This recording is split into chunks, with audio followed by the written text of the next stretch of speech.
Welcome to NAFCU's January Update. I'm Greg Mesack, NAFCU Senior Vice President of Government Affairs. Let's get you up to speed. The 118th Congress convened on January 3rd and kicked off with leadership elections. Chuck Schumer was re-elected Senate Majority Leader, and Mitch McConnell was re-elected as Minority Leader, making him the longest-serving Republican leader in Senate history. In the House, after 15 tries, Republican Kevin McCarthy was named Speaker. For most of January, Congress focused on ironing out committee assignments. Notably, the Senate Banking Committee is still led by Democrat Chairman Sherrod Brown, while Tim Scott, a Republican from South Carolina, takes over as ranking member. With the House majority switching, Representative Patrick McHenry moved into the top position on the House Financial Services Committee. Earlier this month, our President and CEO, Dan Berger, sat down with Chairman Patrick McHenry for an exclusive Q&A discussing many important credit union issues, including fintech partnerships. And so what you're doing is taking a financial technology and enabling it in a regulated industry. That doesn't mean you're offloading regulation or you're getting less regulation out of it. You're actually getting greater regulation for this new technology. You're not actually exporting to a low regulatory sphere. You're actually importing into a high regulatory sphere.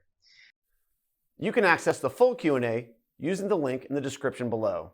In other news out of Washington, the bipartisan Credit Union Board Modernization Act was reintroduced by Democrat Juan Vargas and Republican Bill Huizenga in the House last week and quickly passed under suspension of the rules. It now heads to the Senate for consideration.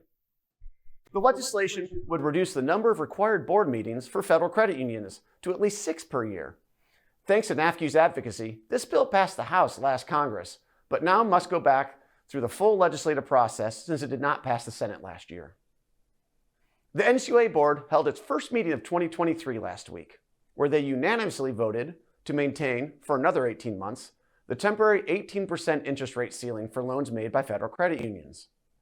We have argued that a floating permissible rate ceiling is the best solution for credit union members, and board member Rodney Hood cited our concerns and recommendations during discussion. During the meeting, Chairman Todd Harper said the floating interest rate ceiling was an interesting idea, adding that analysis should be done in April. Before you go, our President and CEO, Dan Berger, was on a pair of podcasts last month. You can listen to them using the links below. As we continue working hard on behalf of credit unions, we'll be sure to keep you updated every step of the way with our daily newsletter, NAFCU Today. Be sure to subscribe on our website, nafcu.org. Thanks for watching, and we'll see you next month.